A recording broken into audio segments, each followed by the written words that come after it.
नमस्कार, मैं Nafisa Bano, assistant professor government law college Ajmer से। एमडीएस यूनिवर्सिटी के सिलेबस के अनुसार एलएलबी सेकेंड ईयर के second paper law of crimes Indian penal code से संबंधित हमारा आज का टॉपिक है ऑफ पनिशमेंट अर्थात दंड के विषय में। यह आईपीसी का थर्ड चैप्टर है और इसका विस्तार सेक्शन 53 से लेकर सेक्शन 74 तक है। पनिशमेंट से संबंधित ई लेक्चर की सीरीज़ में आज हम बात करने वाले हैं सेक्शन 53 से लेकर सेक्शन 55A तक। As per section 53 of IPC, the punishments to which offenders are liable under the provisions of this code are first death, secondly imprisonment for life, fourthly imprisonment which is of two descriptions, namely rigorous, that is with hard labor, second simple, fourthly forfeiture of property and sixthly fine। अर्थात अपराधी इस संहिता के उपबंधों के अधीन जिन दंडों से दंडनीय हैं वे ये हैं: पहला मृत्यु, दूसरा आजीवन कारावास, थर्ड जो यहाँ पे पनिशमेंट बताया हुआ था वह 1949 के एक्ट संख्या 17 की सेक्शन 2 के द्वारा रिपील कर दिया गया है। इसलिए अब थर्ड जो पनिशमेंट होगा वह यहाँ पे है जैसे कारावास, जो कि दो तरह का है, अर्थात कठिन यानी कठोर श्रम के साथ, दूसरा या फिर सादा। फिफ्थ है संपत्ति का संपहरण और सिक्स्थ है जुर्माना। इस सेक्शन में उन सभी दंडों का उल्लेख किया गया है जो कि आईपीसी के उपबंधों के अंतर्गत दंडित व्यक्ति को दिए जा सकते हैं। इनमें है मृत्यु, आजीवन कारावास, कठिन या सादा कारावास, संपत्ति का संपहरण और जुर्माना। अगर हम डेथ सेंटेंस की बात करें तो आईपीसी के सेक्शन 121, 132, 194, 195 ए, 302, 305, 307, 364 ए और 396 के अंतर्गत डेथ सेंटेंस दिए जाने का प्रोविज़न है। अब हम बात करते हैं लाइफ इम्प्रिजनमेंट की। तो लाइफ इम्प्रिजनमेंट जो होता है वह हमेशा कठिन होता है, सादा कभी नहीं होता। आईपीसी की बहुत सारी ऐसी सेक्शंस है जहाँ पे आजीवन कारावास दिए जाने का प्रावधान किया गया है। अब एक प्रश्न हमारे मन में आता है कि लाइफ इम्प्रिजनमेंट का मतलब यानी उसका मीनिंग क्या होता है। तो अर्थात लाइफ इम्प्रिजनमेंट यानी आजीवन कारावास की अवधि कितनी होती है। तो इस संबंध में मैं आपको ये बताना चाहूँगी कि लाइफ इम्प्रिजनमेंट की अवधि या उसकी टर्म कितने मतलब समय की होगी, उससे संबंधित हमारे पास यहाँ पे 3 केस लॉ हैं। Gopal Vinayak Godse versus state AIR 1961 का ये सबसे पहला केस है, सुप्रीम कोर्ट के द्वारा डिसाइडेड।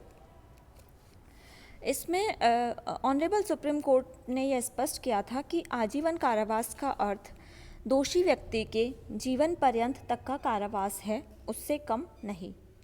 चूँकि प्रत्येक व्यक्ति के जीवित रहने की अवधि अनिश्चित है, इसीलिए आजीवन कारावास एक निश्चित अवधि के लिए कारावास नहीं है। इसके बाद करतार सिंह वर्सेस स्टेट 1982 का केस है, जिसमें सुप्रीम कोर्ट ने इसी बात को पुनः रिपीट किया। Thereafter Bhagirath versus Delhi administration 1985 का केस जो था उसमें ऑनरेबल सुप्रीम कोर्ट ने कहा कि आजीवन कारावास दोषी पाए गए व्यक्ति के जीवन पर्यंत तक की अवधि है। और यही बात Mohammad Munna versus union of India 2005 के केस में भी ऑनरेबल सुप्रीम कोर्ट के द्वारा कही गई कि आजीवन कारावास का अर्थ है जीवन पर्यंत तक का कारावास।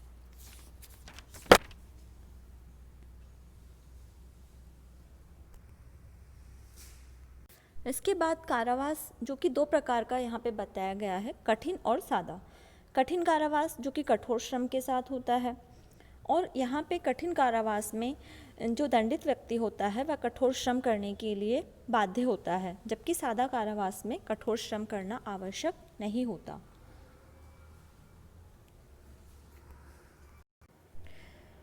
फोर्थ जो यहाँ पे पनिशमेंट का टाइप है फॉरफीचर ऑफ प्रॉपर्टी अर्थात संपत्ति का संपहरण। तो आईपीसी के सेक्शन 126, 127, 169 और 263A के अंतर्गत कारित किए गए अपराधों के लिए विनिर्दिष्ट संपत्ति के संपहरण का प्रोविज़न है। लेकिन आईपीसी की सेक्शन 61 और 62 के अंतर्गत पूर्व में लागू की जाने वाली संपूर्ण संपत्ति के संपहरण का जो पनिशमेंट था उसको Indian penal code amendment act 1921 के द्वारा समाप्त कर दिया गया है। इसके बाद फाइन, जो कि फिफ्थ पनिशमेंट है यानी काइंड ऑफ पनिशमेंट है, संहिता की कई धाराओं के अंतर्गत कारावास या जुर्माना या फिर कारावास और जुर्माना दोनों साथ साथ दंड के रूप में देने का प्रावधान किया गया है। और यहाँ पे जो कोर्ट्स होते हैं यानी न्यायालय होते हैं उन्हीं को ये राइट दिया गया है कि उनमें से जो भी दंड वो उचित समझते हैं उसका आदेश कर सकते हैं। इस तरह से किस मामले में कौन सा दंड दिया जाए यह निर्णित करने का अधिकार न्यायालय का होता है। Section 54 commutation of sentence of death. In every case in which sentence of death shall have been passed, the appropriate government may, without the consent of the offender, commute the punishment for any other punishment provided by this code। अर्थात हर मामले में जिनमें मृत्यु का दंडादेश दिया गया हो उस दंड को अपराधी की सम्मति के बिना भी समुचित सरकार इस संहिता द्वारा प्रेस्क्राइब किसी अन्य दंड में लघुकृत कर सकेगी।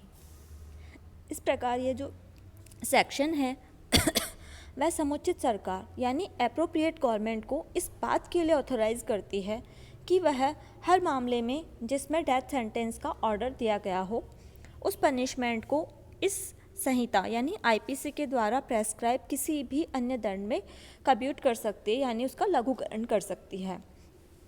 ऐसा करने के लिए सरकार को जो ऑफेंडर है यानी अपराधी है उसकी कंसेंट प्राप्त करने की भी आवश्यकता नहीं है। और सेम इसी तरह का प्रोविज़न सीआरपीसी यानी दंड प्रक्रिया संहिता 1973 की सेक्शन 433 ए के अंतर्गत भी किया गया है। अब एप्रोप्रिएट गवर्नमेंट क्या होगी तो उसकी डेफिनेशन आईपीसी की सेक्शन 55 ए में दी गई है। अब बात करते हैं सेक्शन 55 की। Commutation of sentence of imprisonment for life. In every case in which sentence of imprisonment for life shall have been passed, the appropriate government may, without the consent of the offender, commute the punishment for imprisonment of other description for a term not exceeding 14 years। अर्थात हर मामले में जिसमें आजीवन कारावास का दंडादेश दिया गया हो अपराधी की सम्मति के बिना भी समुचित सरकार उस दंड को ऐसी अवधि के लिए जो कि 14 वर्ष से अधिक ना हो दोनों में से किसी भांति के कारावास में लघुकृत कर सकेगी। जिस तरह से सेक्शन 54 में समुचित सरकार को मृत्यु दंड को लघुकृत करने की शक्ति दी गई है उसी प्रकार सेक्शन 55 में समुचित सरकार को यानी एप्रोप्रिएट गवर्नमेंट को आजीवन कारावास के दंड को लघुकृत करने की शक्ति प्रदान की गई है। सेक्शन 54 की ही तरह यहाँ पे भी ऑफेंडर की कंसेंट प्राप्त करना आवश्यक नहीं है, लेकिन आजीवन कारावास के दंड को ऐसे दंड में लघुकृत किया जा सकेगा जो कि 14 वर्ष से अधिक नहीं हो और यह कठिन या सादा दोनों प्रकार का हो सकता है। सेम ऐसा ही प्रोविज़न सीआरपीसी की सेक्शन 433 बी में भी किया गया है। आजीवन कारावास का अर्थ दंडित व्यक्ति के जीवन की शेष अवधि के लिए कारावास है। जैसा कि हमने न्यायालय के अलग अलग निर्णयों में इस बात को देखा, अतः ऐसा दंडित व्यक्ति अधिकार स्वरूप यह मांग नहीं कर सकता कि उसका आजीवन कारावास का दंड 14 वर्ष के पश्चात समाप्त कर दिया जाए। हालांकि ये सारे जो प्रोविजंस हैं वह कॉन्स्टिट्यूशन के आर्टिकल 72 और 161 के अधीन है, जिनमें क्रमशः भारत के राष्ट्रपति और राज्यों के राज्यपालों को किसी दंड को क्षमा, उसका प्रविलंबन, विराम या परिहार करने की या फिर दंडादेश के निलंबन, परिहार या लघुकरण की शक्तियाँ प्रदान की गई है। एप्रोप्रिएट गवर्नमेंट की डेफिनेशन जैसा कि सेक्शन 55 ए में दी गई है। In sections 54 and 55 the expression appropriate government means A. In cases where the sentence is a sentence of death or is for an offence against any law relating to a matter to which the executive power of the Union extends the central government, and in cases where the sentence, whether of death or not, is for an offence against any law relating to a matter to which the executive power of the state extends, the government of the state within which the offender is sentenced। अर्थात section 54 और 55 में समुचित सरकार पद से उन मामलों में केंद्रीय सरकार अभिप्रेत है जिनमें दंडादेश मृत्यु का दंडादेश है, या ऐसे विषय से जिस पर संघ की कार्यपालिका शक्ति का विस्तार है संबंधित किसी विधि के विरुद्ध अपराध के लिए है, तथा उन मामलों में उस राज्य की सरकार जिसके अंदर अपराधी दंडादेश हुआ है अभिप्रेत है जहाँ की दंडादेश चाहे मृत्यु का हो या नहीं, ऐसे विषय से संबंधित किसी विधि के विरुद्ध अपराध के लिए है जिस पर राज्य की कार्यपालिका शक्ति का विस्तार है। तो यहाँ पे जो सेक्शन 54 और 55 में जो शब्दावली यानी एक्सप्रेशन प्रयुक्त हुई है, अप्रोप्रिएट गवर्नमेंट का जो अभिव्यक्ति को जो प्रयुक्त किया गया है उसको डिफाइन किया गया है, और इस सेक्शन के जो क्लॉज ए में यानी खंड क में उन मामलों में इस अभिव्यक्ति यानी समुचित सरकार का अर्थ केंद्रीय सरकार से है जिनमें आदेश मृत्युदंड का हो, या फिर जो आदेश है वह ऐसे विषय से संबंधित किसी विधि के विरुद्ध अपराध के लिए है जिस पर संघ की कार्यपालिका शक्ति का विस्तार है। तो इन सभी मामलों में यानी जब दंडादेश मृत्यु का है या फिर जब अपराध किसी ऐसे विषय से संबंधित विधि के विरुद्ध है जिस पर संघ की कार्यपालिका शक्ति का विस्तार है, वहाँ भी केंद्रीय सरकार इसका अर्थ होगा समुचित सरकार से। जबकि क्लोज बी में उन मामलों में समुचित सरकार का अर्थ उस राज्य की सरकार से है जिसमें आदेश मृत्युदंड का हो या किसी अन्य दंड का, लेकिन वह किसी ऐसे विषय से संबंधित किसी विधि के विरुद्ध अपराध के लिए है जिस पर राज्य की कार्यपालिका शक्ति का विस्तार है।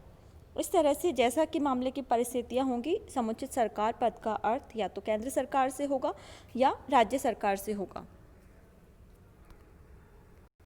अब अगर हम बात करें कि ऐसे विषय कौन से हैं जिन पर संघ की कार्यपालिका शक्ति का विस्तार है और उन मामलों में समुचित सरकार पद का अर्थ केंद्र सरकार से अभिप्रेत होगा, तो ऐसे मामले होते हैं just like railway, communication, defence, foreign affairs. ये ऐसे विषय होते हैं जिन पर संघ की कार्यपालिका शक्ति का विस्तार है और इनसे संबंधित किसी विधि के विरुद्ध अगर कोई अपराध किया जाता है तो वहाँ पर समुचित सरकार पद का अर्थ केंद्र सरकार से लिया जाएगा।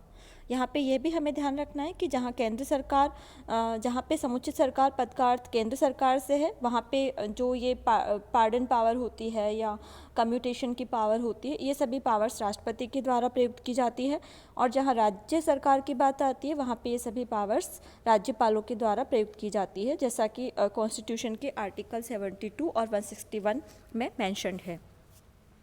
इसी के साथ हमारा आज का लेक्चर समाप्त होता है। Thank you.